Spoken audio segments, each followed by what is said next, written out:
కాళేశ్వరం దగ్గర ఇగో ఏంటి యేసుక్రీస్తు ఈ క్రాస్ పెట్టావండి ఇక్కడ మీరేం చేస్తున్నారు? నువ్వు అసలు ఎవరు నాకు అర్థం కావట్లేదు. ఎవరు నువ్వు? ఏం పెట్టుకోవాలో బ్యానర్లు ఎట్లా చెప్తావు? నీకేం తెలుసని? ఇప్పుడు నేను చాలా బ్యానర్లు చెప్తాను. అక్కడ కాళేశ్వరంలో ఏ స్వాములు అయితే ఈ పని చేస్తారో వెళ్ళి దైవంచే బ్యానర్లు అనిపించండి. నేను చాలా ఫొటోస్ పెడతా కావాలంటే మీకు. పుట్టపర్తి సాయిబాబా గారు ఉంటారు పక్కన, ఆయన స్తూపాలు కట్టాడు. ఆ స్తూపాలన్నింటి మీద అన్ని మతాల యొక్క సింబల్స్ ఉన్నాయి. నేను ఆయన గారడీ పనులు చేశాడని ఆయన వ్యతిరేకంగా సీరియల్స్ రాశాను. కానీ ఈ పని చేసిన మంచి పని చేశాడు. అన్ని మతాల యొక్క సారాంశం గురించి మాట్లాడాడు. ఏం ప్రాబ్లం వచ్చింది నీకు? శ్రీ నారాయణ గురు నేను ఆయన యొక్క సమగ్రమైన చరిత్ర రాశాను. నేను కేరళ వెళ్ళాను, కావాలంటే ఫొటోస్ చూపిస్తాను.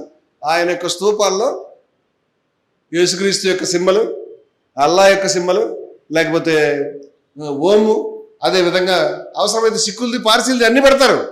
ఏం తప్పు వచ్చింది నీకు? వెళ్ళి కూలబడతావా? ఏం తప్పు వచ్చింది నీకు? వెళ్ళి కూలబడతావా?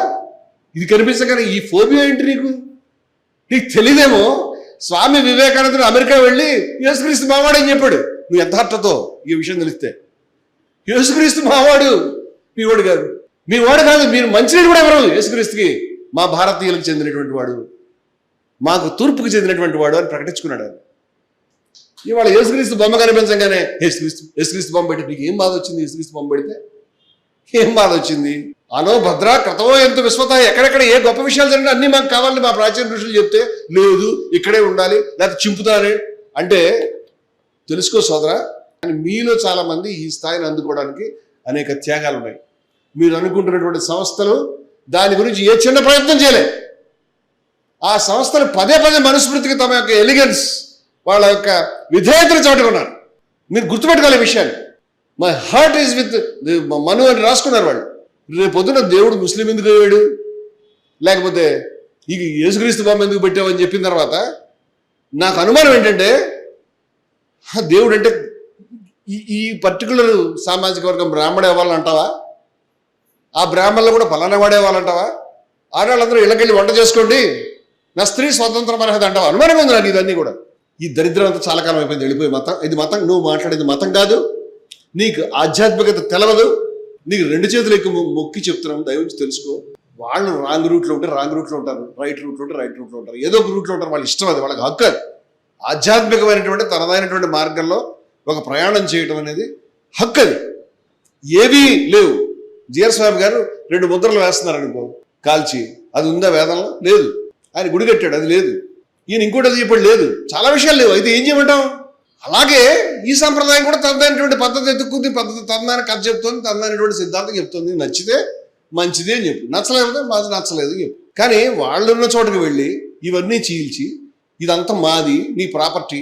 ఎవరు చెప్పారు నీకు? వేదంలో ఎక్కడ గోదావరి పేరే లేదు. ఉన్నదంతా కూడా సింధు గురించి. నువ్వు గంగా దాటి లేవు. గంగ కూడా చాలా చిన్న నది వాళ్ళ దృష్టిలో. సప్త సింధు వాళ్ళ యొక్కది. ఆ రోజు వాళ్ళకి తెలియదు. మనుస్మృతులు అయితే ఆర్యవర్తం అనేది వింధ్య పర్వతాలు దాటి లేదని చెప్పారు. ఈ పుస్తకాలు చదివి గుడి బయలుపోతుంది మీలాంటి వాళ్ళకి. ఏం చదివినట్టు అనిపించలేదు నాకు, అందుకని చెప్తున్నాను. నేను అందరి గురించి కాదు, కొందరి గురించి. పుస్తకాలు తీసేయండి, ఈ పుస్తకాలు తీసేయండి, ఈ శిబిరాలను ఎత్తేయండి, మేము చెప్తాం అని నువ్వేదో చెప్తున్నావు. నిన్ను నడవనేమో, ఆ విధానం జరగదు. మీరు ఇప్పటికే చాలా మిస్టేక్స్ చేశారు. ఈ మిస్టేక్స్ చేయనేమో, ఎందుకంటే భారతదేశం ఇది. ఎందుకంటే భారతదేశం కాబట్టి నువ్వు చెప్పినట్టు ఏమన్నా ఆఫ్ఘనిస్తాన్ మరో దేశం అయితే నీ నడుస్తుందేమో నీ రాజ్యం. భారతదేశంలో నడవదు. ఎందుకంటే భారతీయత ఇక్కడ ఉన్నటువంటి మట్టిలో, అణువులో, ప్రతి చోట, ఆకుల్లో, గాలిలో సమస్తం నిండి ఉంది. ఎందరో మహనీయులు పుట్టి ఎన్నో విషయాలు చెప్పున్నారు. వాళ్ళ పద్ధతిలో వాళ్ళు నడుస్తారు. దీన్ని ఖచ్చితంగా అమలు చేయడానికి, దీన్ని ఖచ్చితంగా ప్రజలందరికీ చెప్పడానికి ఈ ధర్మం యొక్క స్ఫూర్తి కొడిగట్టిపోతే అసలు ఇక్కడే యేసుక్రీస్తు చెప్తాడు, ఏది ఉప్పుకే ఉప్పుదనం పోయిన తర్వాత ఈ వేస్ట్ బయటపడేయాలంటే, అలాగే భారతదేశానికి భారతీయత పోయిన తర్వాత ఏం చేసుకోవాలి? భారతదేశానికి భారతీయత పోనివ్వం. హిందూ మతం యొక్క నిజమైన స్ఫూర్తి ద్వేషరాహిత్యం, హిందూ మతం యొక్క నిజమైన స్ఫూర్తి సమానత్వం, హిందూ మతం యొక్క నిజమైన స్ఫూర్తి నిర్మోహత్వం, హిందూ మతం యొక్క నిజమైన స్ఫూర్తి కరుణ. వీటిని, ఈ క్వాలిటీస్ ఏవి పోనివ్వండి.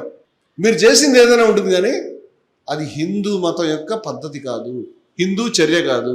మీరు వెళ్ళి బ్యానర్లు చింపి ఆమె మీద ఒక మహిళ ఒక స్పిరిచువల్ స్కూల్కి సంబంధించిన ప్రతినిధి అనేటువంటి మర్యాద లేకుండా మీరు వ్యవహరించిన తీరుకి చాలా సిగ్గుపడుతున్నాం. దయ ఉంచి దాన్ని వెనక్కి తీసుకుని ఇటువంటి పనులు చేయకండి అని మీకు విజ్ఞప్తి చేస్తాను. మీతో ఓపెన్గా మాట్లాడడానికి సిద్ధపడతాను ఎక్కడైనా సరే.